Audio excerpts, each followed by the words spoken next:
Welcome to the Rotary Club of El Paso. We got such a treat today in the program. I'm very, very excited about it. And I'm actually a little bit nervous because I'm afraid we're going to get this big bill at the end of the program. But we got quite a program today. We are doing the hybrid meeting, and I guess we're a little bit out of touch because when is it that we stand up? When we hit the bell? Is that, Arlene, can you remind me if that's what we're supposed to do? Okay, so guys, we're here in person at Golden Corral trying to do a hybrid meeting. So can I get you guys to stand up for a second? I know we're out of practice. So here at the Golden Corral, I got Mike Allen and Paul Coleman, Sonny Brown, Leah Masters, and Ames Davis with us in person. We're trying to do a hybrid, trying to transition slowly and still doing the online thing. But now to some serious things. Challenging year for many reasons. Today's particularly challenged. We got some very, very tough news. Mike Eckhart's wife has passed away. Mike has been a longtime member of our club, definitely a family and friend. So today, as we go into invocation, Matt Nyland is going to lead us with invocation, pledge, and four-way test. Let's keep the Eckhart family and Marla and Mike in your thoughts, and please reach out to them and let them know that we're here for them. And also Bonnie. Bonnie's going through a couple of tough times back and forth with the hospital and medics, so reach out to them. So I'll hand it over to Matt Nyland, our president-elect, for invocation, pledge, and four-way test. Good afternoon, Rotarians. Please bow your heads. Give us time for patience, time for understanding, time to remember, thoughtful deeds to do, time to believe in our fellow men, and time to perceive the value of being a Rotarian. Please keep in your thoughts our fellow Rotarian, Mike Eckhart, and his family with the passing of his wife, Marla. Please keep them all in your prayers. Amen. The pledge.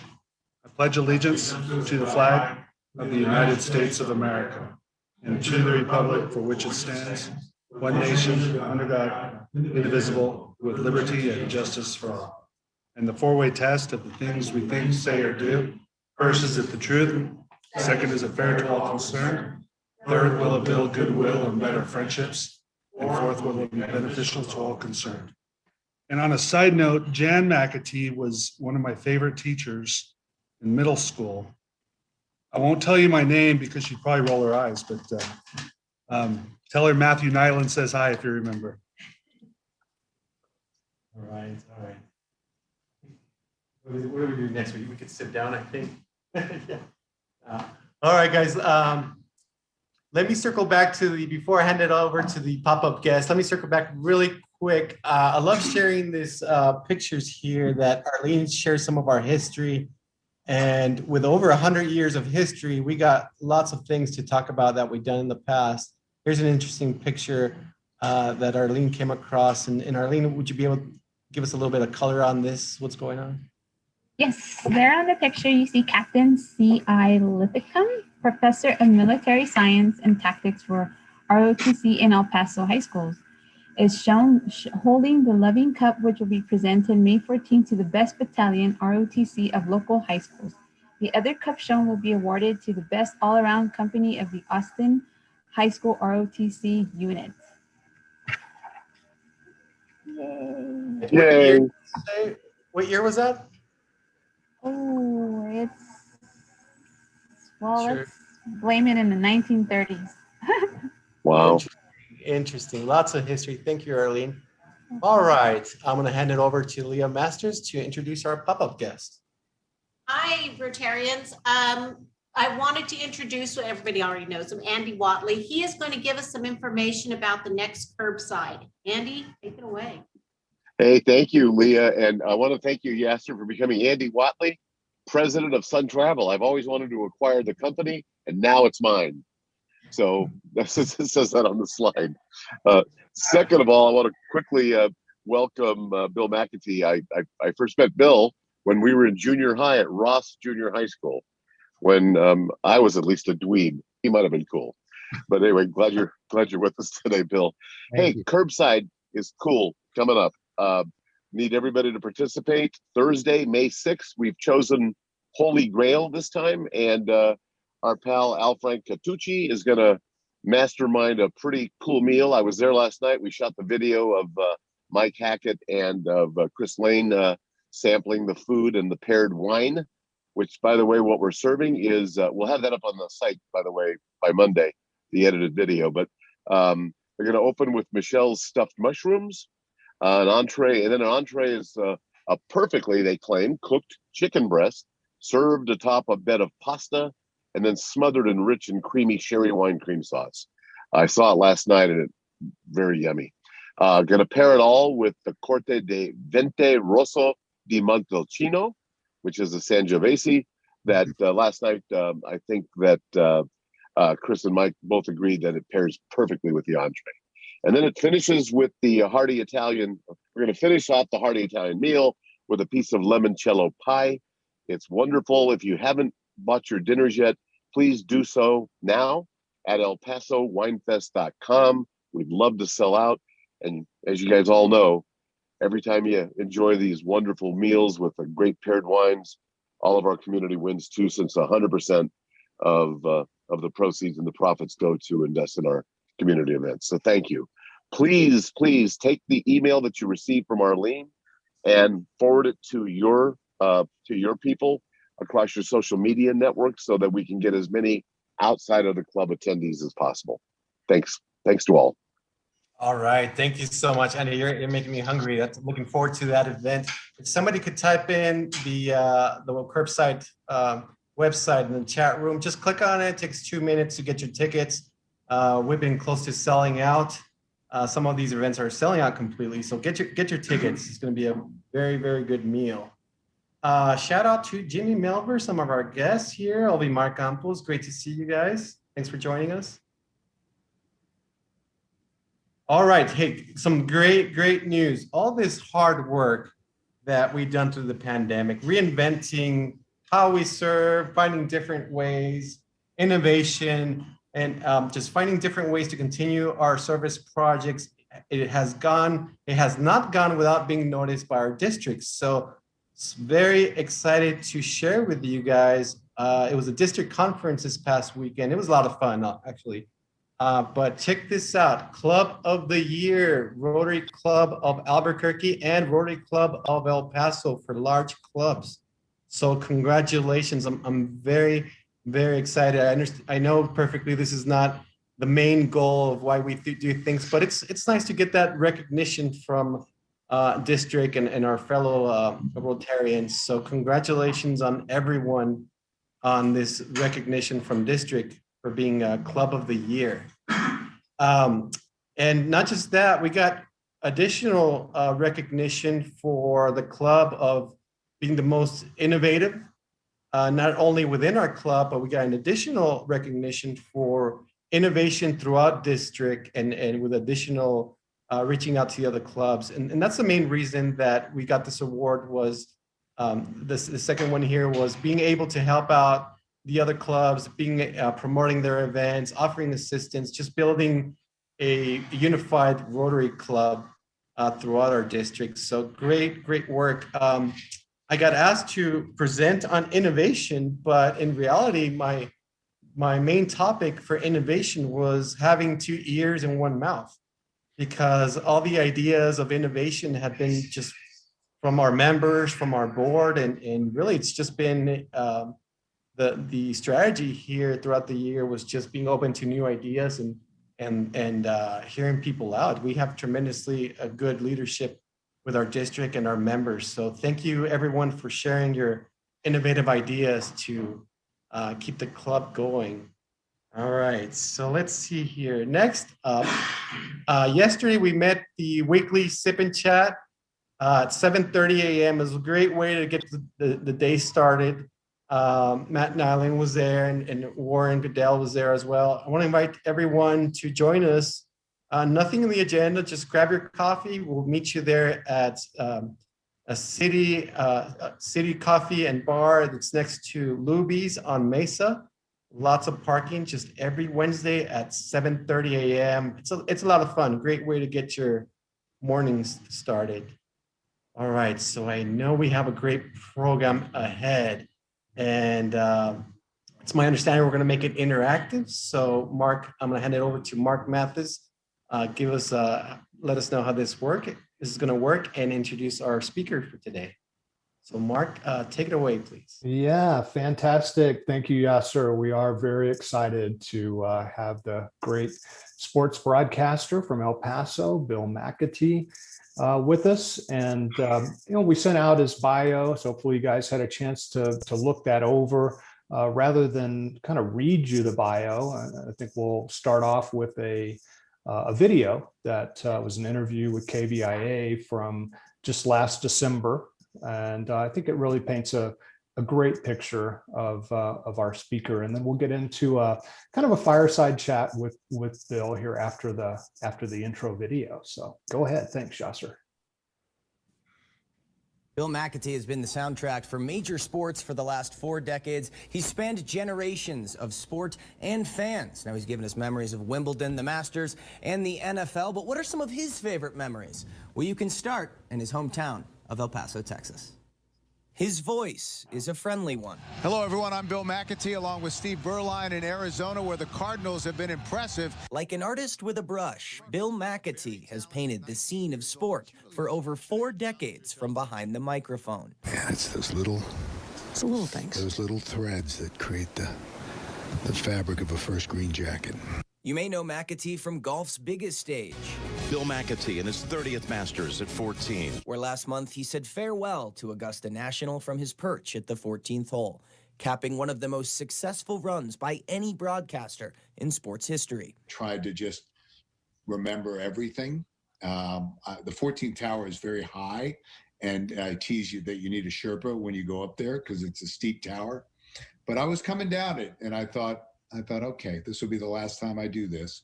And it sure has been a lot of fun. But some might not know that Macatee's voice for the game took shape in his hometown of El Paso, Texas. When his father was stationed at Fort Bliss, Macatee moved to the Sun City in the 7th grade. And what started as some fun with friends actually turned into practice for what would lie ahead. I was playing golf with my friends at Fort Bliss, and I was, in junior high. We would announce each other. So I would announce my friends playing golf at Fort Bliss, and I always thought that would be really neat. Neat it was, as who knew those reps at the local course would pay off later on down life's fairway.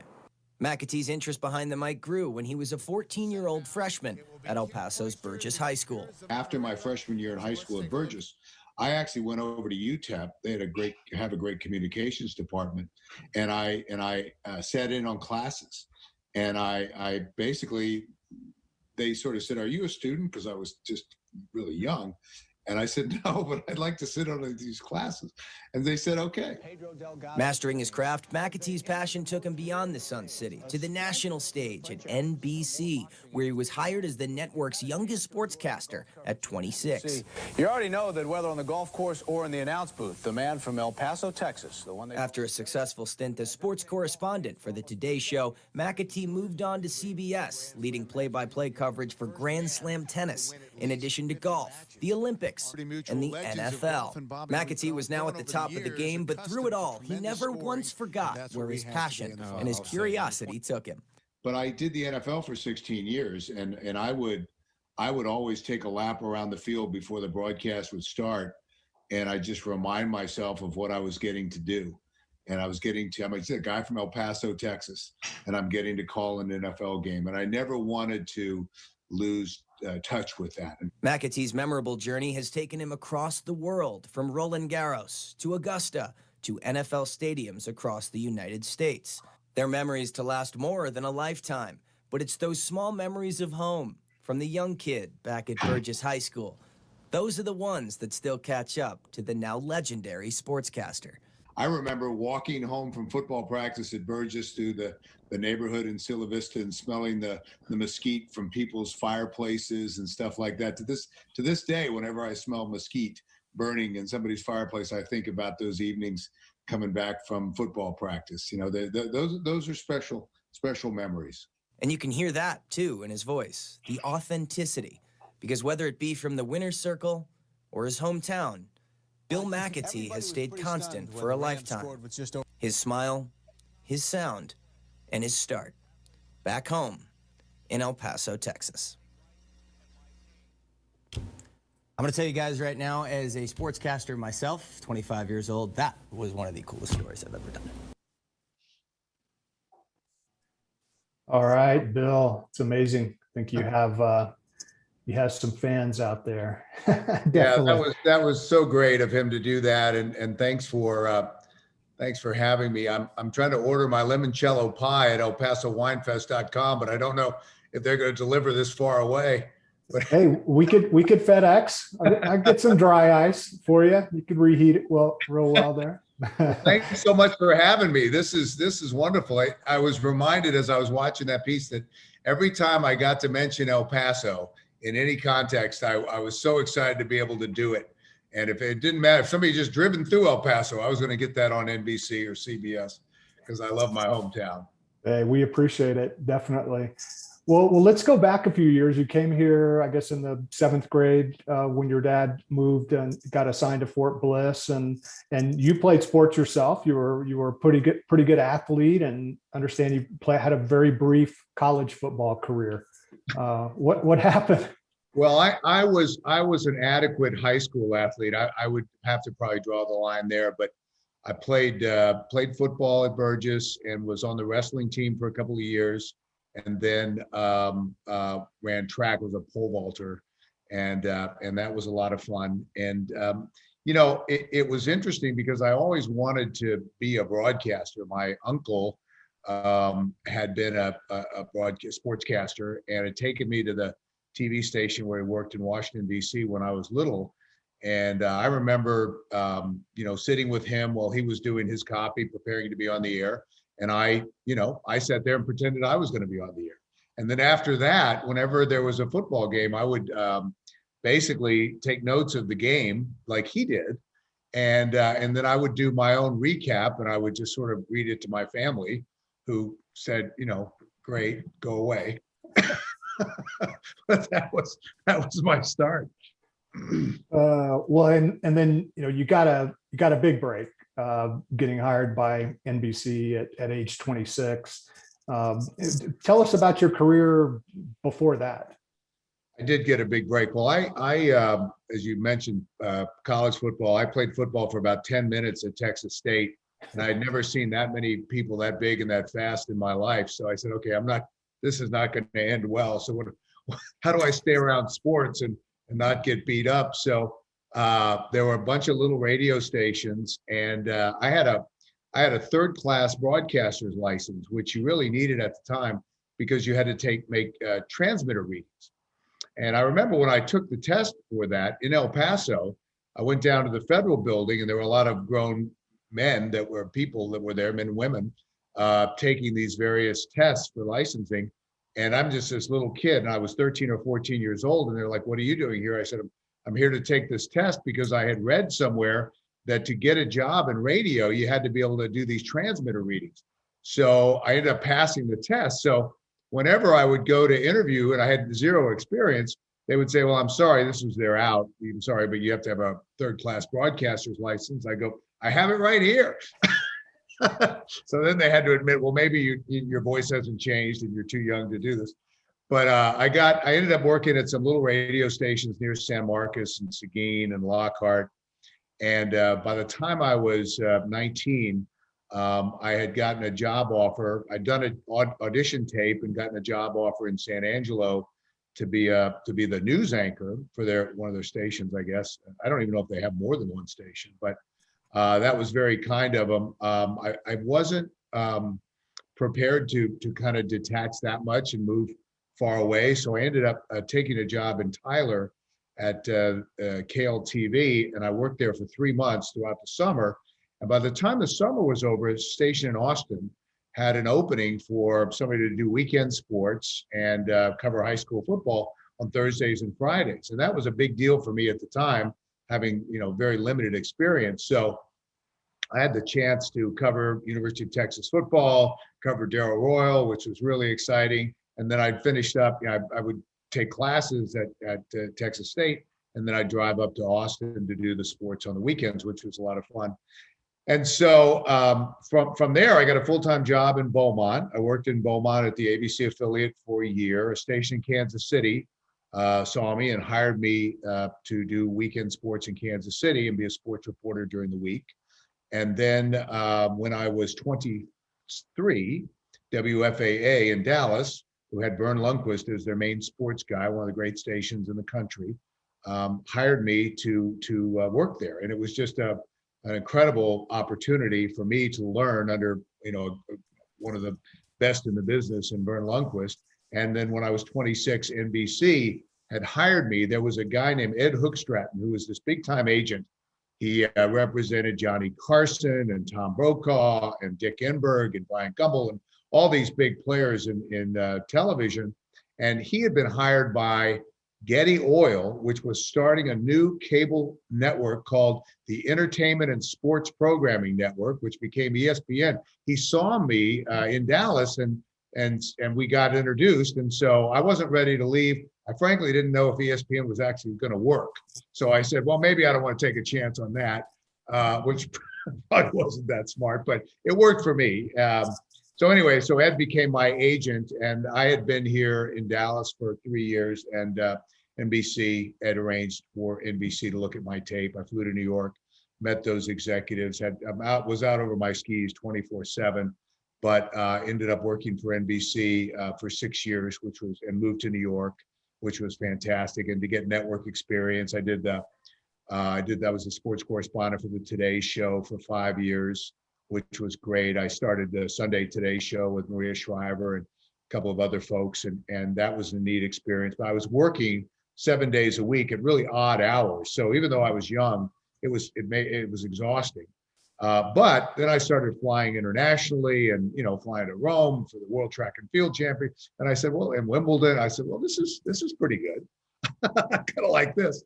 So anyway, I did that for 6 years and then took a little bit of a break. I worked on a syndicated show called USA Today on TV, did that for a couple of years, then decided I wanted to just take some time away from broadcasting. I had written a screenplay and somebody bought it. So they gave me an office and a studio in LA. So I went out to LA for about a year. I realized I wasn't a very good screenwriter. I had a lot of fun. It was really interesting, but I knew I wasn't very good at that. So about that time, USA Network had a slate of sporting events, including the Masters. And they were looking for somebody with network experience. And so they hired me. I started working for them in 91, doing the Masters in 91. Along with the U.S. Open and a few other tennis events, in addition to some other golf events. And then CBS hired me about 4 years later. So I worked for both for about 18 years. Doing my network deal was with CBS, and then my cable deal was with USA Network. And I did my 30th and final Masters in November, which has been an unbelievable honor. I got to share that with my father and some friends. I've got to take my wife multiple times. We actually went there to play a few weeks ago, which was neat. So I've had just this marvelous career, but I never forget where it started and where those seeds were planted.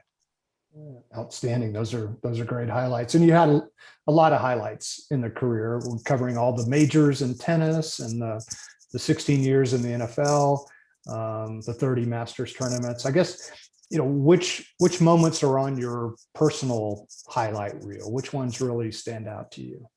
Well, my heroes growing up were Mickey Mantle, Arnold Palmer, and Johnny Unitas was my other one. And I never met Johnny Unitas, but I got to spend time with both Mickey Mantle and Arnold Palmer. So they rank pretty high in that. But I think for me, those 18 years at the Masters, I was in Butler Cabin, and I would open the telecast on Thursdays and Fridays, and I do the interviews from Butler Cabin. And so when Arnold played his final Masters, 50th and final, he came in because he didn't make the cut. So he came into Butler Cabin on a Friday, And I got to basically do that final interview with him and represent all of us who grew up idolizing him. And it was really interesting. You know, the producer Lance Barrow said, you know, here's the great man's day, and it was kind of video of what he had done. I didn't know if it was going to be 30 seconds or 30 minutes. I had no idea what was on that video. So I start to narrate it, and I hear myself saying, you know, because you can sort of think about what you're going to talk about broadly, but then you're sort of doing it stream of consciousness, and you're doing that in front of a lot of people, and you want to do a good job because this is a man that was important to a lot of us in our lives in sports. And so I hear myself saying things like, one of the reasons we loved Arnold Palmer is that he was never Arnold Palmer. He was always one of us, and that sort of thing. And so I'm going like this for 5 or 6 minutes, and then I realize somebody's taken the seat beside me, and I look over, and it's Arnold Palmer, and he's crying. And I get goosebumps even now thinking about that. But that to me, you know, that was where the confluence of all the things in my career that all came together in that one amazing moment that I'll remember always like it was yesterday. Wow, that's fantastic. Yeah, what an idol for a lot of us, especially golfers. Who was your favorite broadcast team member? Who did you sit next to, at the station or out in some of the events that you really just loved working with? Well, I was very lucky. I had a lot of great partners. And David Faraday was a lot of fun to work with. So David, if you follow golf, you probably know David is Irishman, and he's very personable. He's had a long-running show on Golf Channel. And David always made it interesting. And then John McEnroe, I worked with John for calling matches for 20 years in tennis, and he always brought so much energy. And when you're on a tennis telecast during a major and you're on the air for 7-8 hours at a time, and then in some cases, if you're doing both cable and network, you're on for longer than that. He always brought a ton of energy and always made it interesting. So he was fun to be with. I was just fortunate. I had a lot of great partners in golf, Gary McCord as well. The NFL, I worked with Moose Johnson and Rich Gannon, who was the NFL MVP for a long time, and Jerry Glanville at one point, and Craig James, the former running back from SMU. And so calling the NFL for me was really great because I told a story in a little TV piece, but I really did take that moment prior to a game to remind myself of how lucky I was. And I would always do a lap around the field, and I would just soak it all in. Like, look what you're getting to do. You're getting ready to go up into the booth and call an NFL game in front of millions of people. And for me, that was one of those, heights of the career type moments. Fantastic. And then you got chosen to give the commencement address to Lamar University, I guess back in 2014. So I'm just curious, what were some of the messages? What did you share with those graduates? Well, first of all, the timing of it was such that it was right after my honeymoon. So I had gotten married the week before, and then I took my wife. We still haven't had our official honeymoon, but I took her out for a couple of days to Big Sur out in California. And, it's not the most romantic thing in the world to be writing a commencement address and then, to say to your wife, how does this sound? She's like, honey, could we take a walk or something? But she was very understanding, and she helped me through it. But what you realize is, because I went into it thinking, all right, this has got to be the greatest speech ever written. And I put a lot of pressure on myself. And I talked to some friends who had given commencement addresses, and they said, you realize nobody really cares about what you're going to say. You can take a look on YouTube, Steve Jobs, no matter who it is, every person there is thinking the same thing. Let me get my diploma. My head hurts from last night. I got to be with my family. I hope Dad doesn't embarrass me. They're thinking about everything but what you're saying. So I thought, okay, how can I cut right to the chase and to say something that will amuse and maybe resonate with these kids?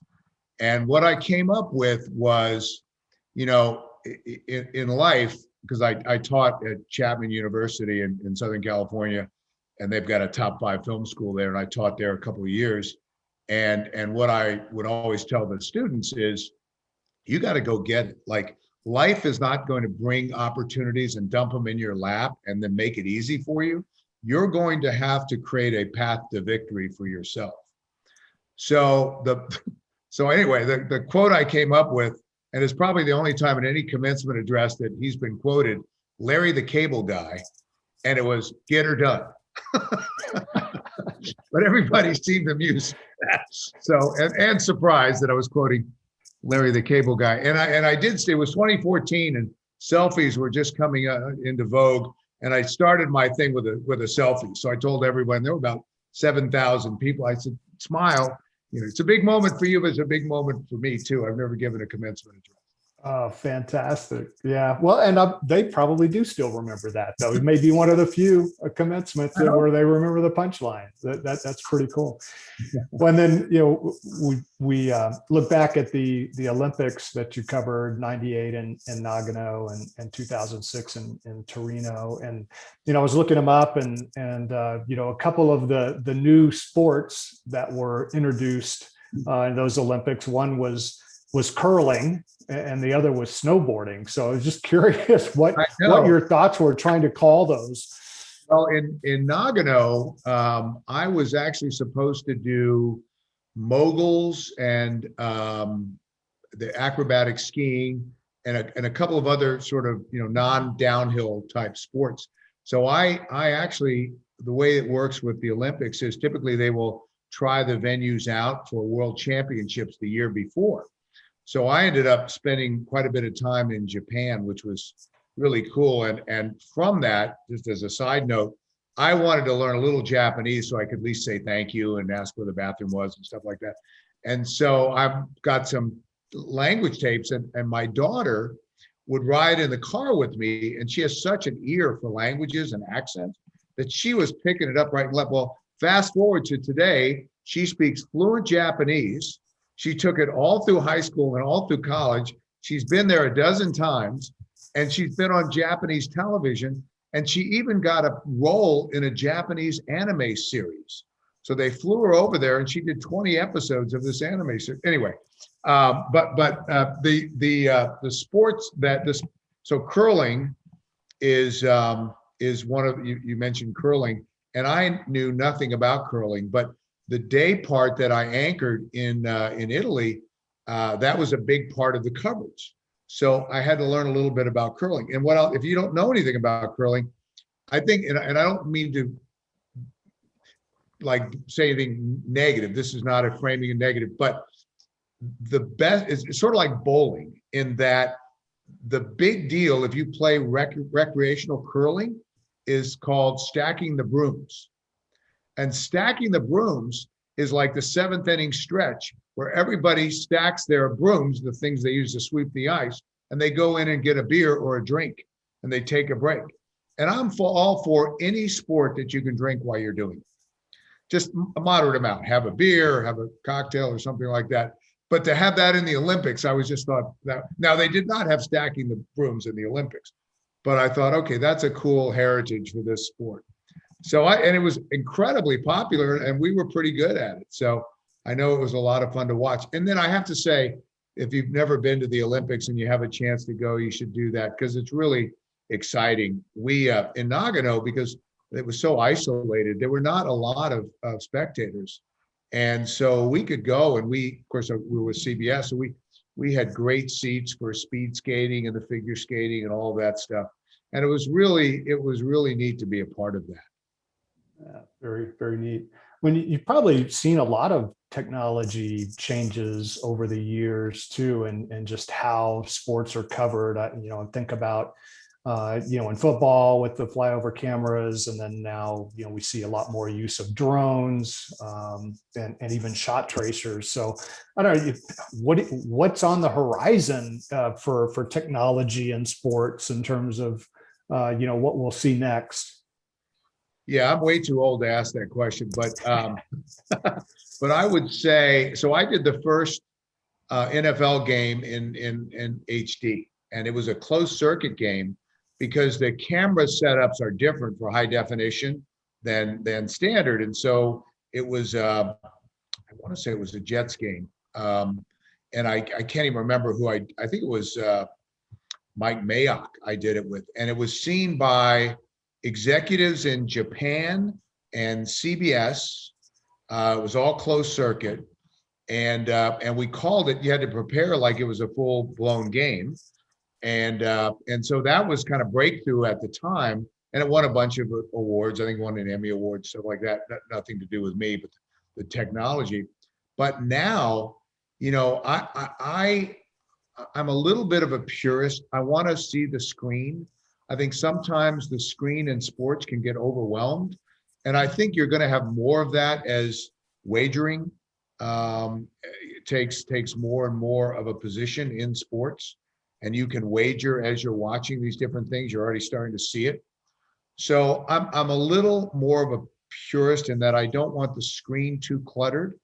But having said that, I think the top tracer technology and the different things that you have in golf, drones, for instance, I just think the views that you get, especially perspective on some of the holes. I know they used a lot of drone coverage in CBS last week, and I just thought it was, and I know that course very well, and I just thought it was spectacular because you could see kind of the angles and the danger and stuff like that. And because there were limited patrons there, it really gave you a nice view of the golf course itself. So I expect more of that, but I think in terms of technology, a lot of that is going to be geared toward gaming.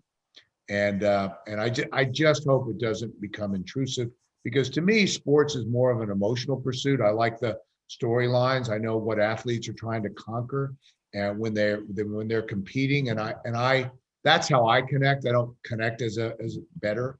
So my hope is that they don't go too far in embracing that, but it's going to be such big business that I'm not sure how to avoid it. Agreed. Well, you spent the last 8 years kind of making a transition out of the sports broadcasting and into, investment and private equity. And I know you serve on a lot of organization boards as well. So I don't know, are there any, experiences during your TV time that were particularly helpful in helping you pursue the business career? Well, that's a great question. Because I don't have a traditional financial background, I didn't go to business school and all that.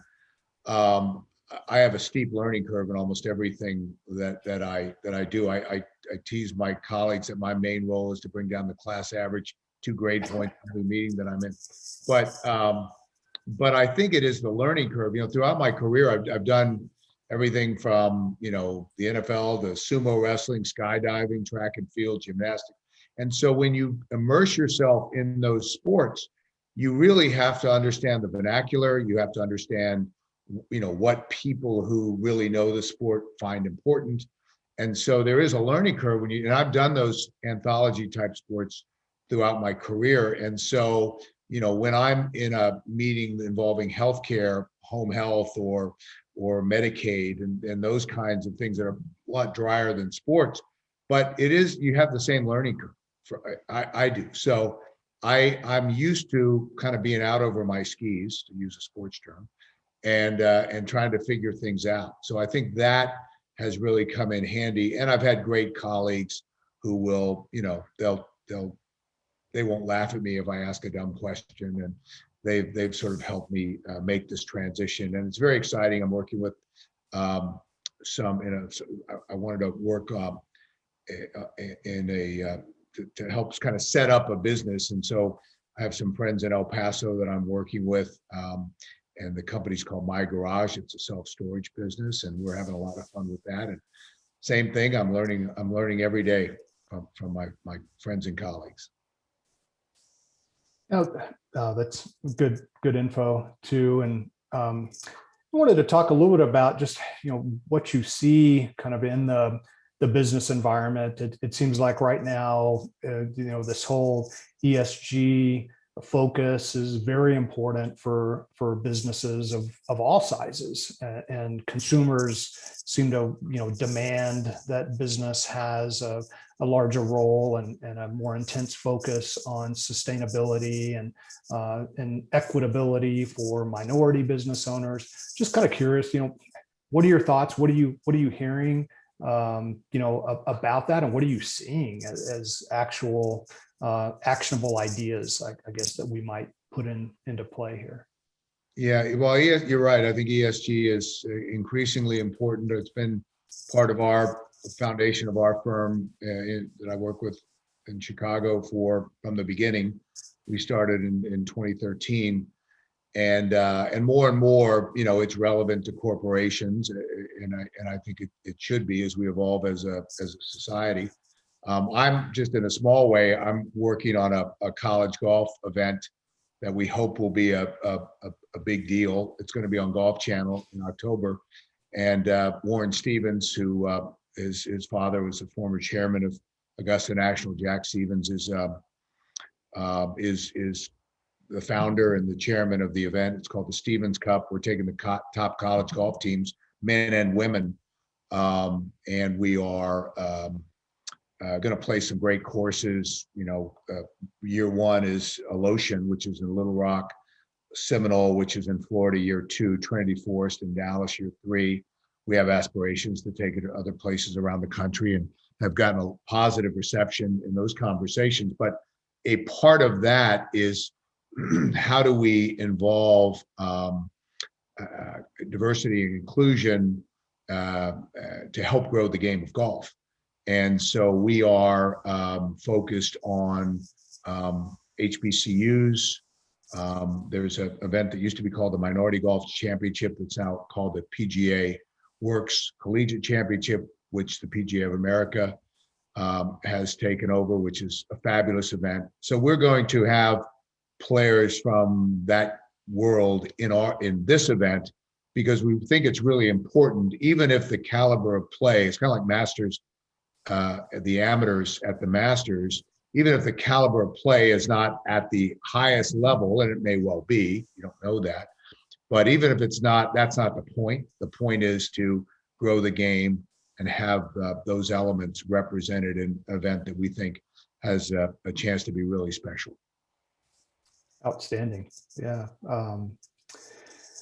Well, I definitely want to give my fellow Rotarians a chance to also ask some questions. And I know, you have an important date here at 1 o'clock. So want to make sure that we get you out on time as well. So I'd like to go ahead and open it up to everybody. And Hector Montoya is one of your old high school friends, and the reason that we were able to connect with you today. So I wanted to give Hector the first opportunity to fire away with a question, and really encourage everybody to join in as well. So thanks so much, Bill. It's been Mark, my pleasure. Awesome pleasure. Enjoyed the conversation. Thank you. Hey, thank you, Mark. Bill, thanks for visiting with us today, man. It's great to hear about your career. It's fantastic. And looking at the video kind of brings back memories when we were in high school, and I can remember being at your house, and we kind of talked a little bit about this last few days, but Bill would do these recordings, with his broadcaster voice, and you know what? It kind of sounds as good as it does today, Bill. But and he would record them, play them and stuff like that. It was a lot of fun. But really, I've never known anybody that knew what they wanted to do at that age, and then seeing you on TV, Bill, and interviewing all these icons has been just fantastic. So I know you're also involved in education and have been for quite some time with Lamar, and even in the business that you're working in today. Can you kind of speak about, your involvement and what you're doing, that's furthering education? Well, I think the things I'm most proud of is my wife is on the board of the Boys and Girls Club of Dallas, and we have a scholarship that we've set up for the kids there, because I mean, that's a pathway out of a cycle that unfortunately has impacted multiple generations. And it's interesting. I was not a natural student. I was okay, but I was interested in other things and didn't always apply myself the way I probably should have. But our philosophy is we figure that the A students are going to be fine. They're going to figure it out, and there's a lot of scholarship money that's available for them. We try to work with the clubs to find the kids that are really trying hard, and maybe they're not great natural students. They're C plus B students, but they need a chance, and we try to identify those kids, and we do dinners, over the holidays we have until this past year, to sort of talk to those kids and encourage them and stuff like that. But that's the educational piece that I think I'm most proud of. We in our private equity firm, education's an investment vertical for us, but but this is the one that is closest to my heart and strikes home for us.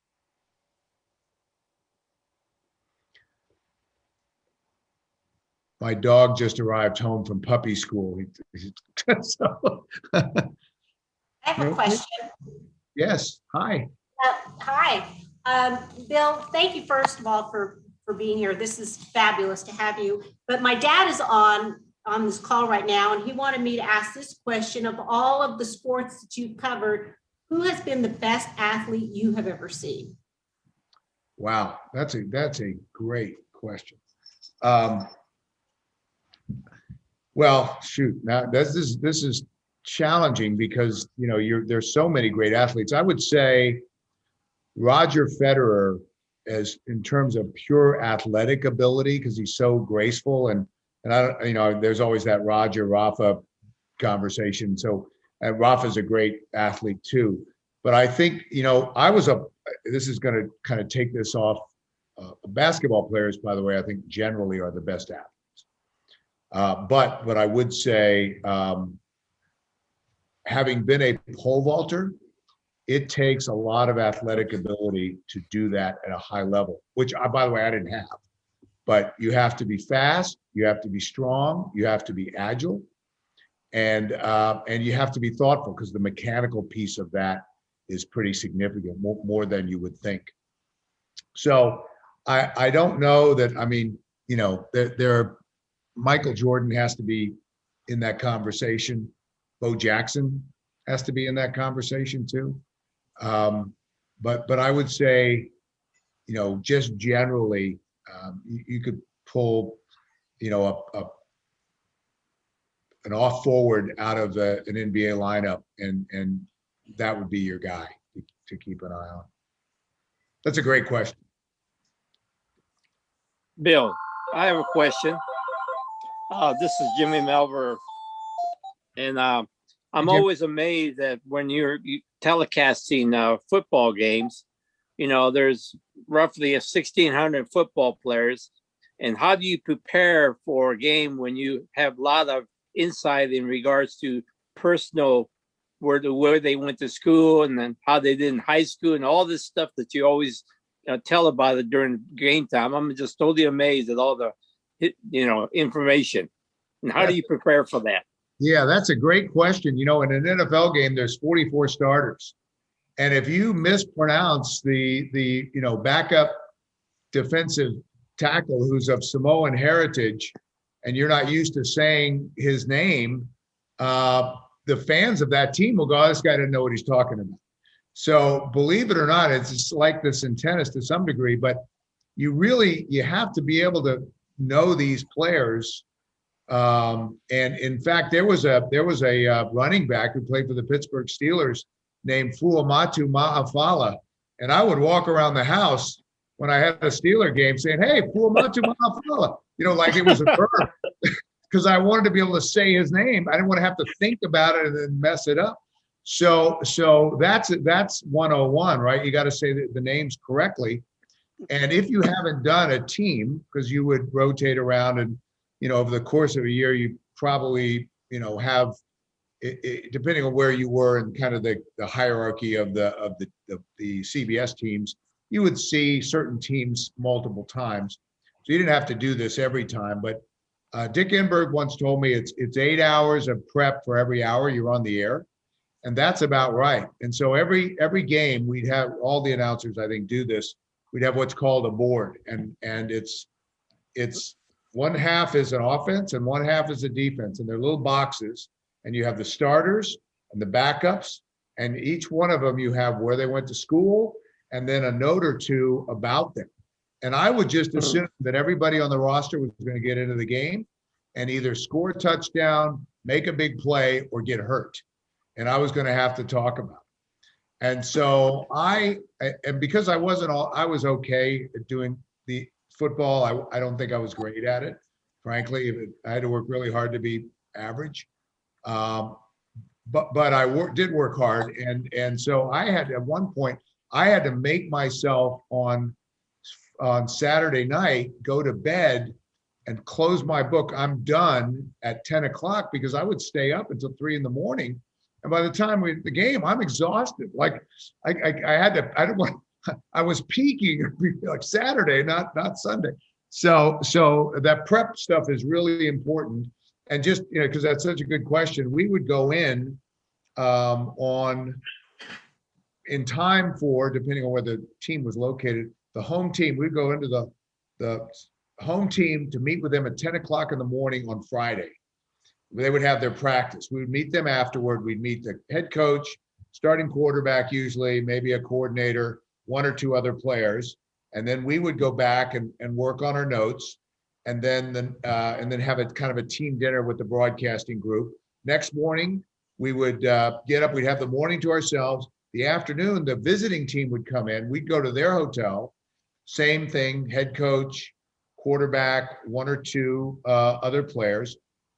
Then we'd have a production meeting back at our hotel, which would last about an hour, hour and a half. We go through all the graphics, all the video, stuff like that. Then we'd be done with that. I'd have room service, go back through my notes, figure out, okay, I want to focus on this. Here's some new stuff I learned when we sat down with the coaches and the players. And then 10 o'clock, fold my boards up and go to bed and get up in the next morning, go to the stadium and do the game. So it was pretty intense. The only time during the season I could ever relax was on the flight home. And usually if I'd made a mistake in the telecast or did something that I didn't like, then that's all I could think about for the whole flight home. So I didn't even enjoy that, because Monday you'd already have a production meeting. You're ready to go in the next week's game. Thank you. Yeah, sure. Great question. All right. I think we're pretty much out of time. Bill Mcatee, this has been a great treat for us. Thank you so much for joining us and representing our community. We look forward to checking out your book when you write a book, because you had a tremendous career and we're excited to follow it here in the future as well. And thank you for joining us, and let's give them a big virtual hand. Thank you. Thanks, everybody. Thanks for having me. All right, guys. Well, great program today. Thank you, Hector. Mark, really enjoyed this program today. And Bill, thanks again. All right, guys. So next week we have Mayela Macias with the subject of return to the office dynamics. So that's going to be interesting program. Let's see here. What else we got as far as news? We have a district assembly May 8th. And I recommend those who will be joining the board next year, and president-elects and all the leadership folks, to keep an eye on that, register with district and participate. I believe it's a 3-day event. All right, so anything else? Have I missed anything else, guys? I'd like to say something else, sir. Congratulations to the El Paso Club being the Club of the Year. But I think this is the first time where we had 2 El Paso club get Club of the Year. Of course, El Paso being the large club and Sunrise being the medium club. And you might ask Sonny if he's ever seen 2 El Paso clubs get Club of the Award. It's in the same district conference. I don't think that's ever happened. Not to my knowledge. Sonny says not to his knowledge. And yeah, shout out to the Sunrise Club because I think what did it, it was a huge undertaking of that project, that greenhouse that you guys built out there. Incredible project and very, very worthy of medium-sized club of the year. So yeah, congratulations to Abel and his team out there. And yeah, you're right, Jimmy. We had a very good representation of El Paso in the region and district. Let's keep that momentum going. Yep. Thank you. All right, guys. Well, great seeing everyone. It'll be great to see you, Jimmy, and our additional guest, Leandro. We're looking forward to introduce you as a formal Rotarian pretty soon. All right, Rotarians, remember Rotary opens opportunities. We'll see you guys next week. All right, meeting adjourned. Where's the bell?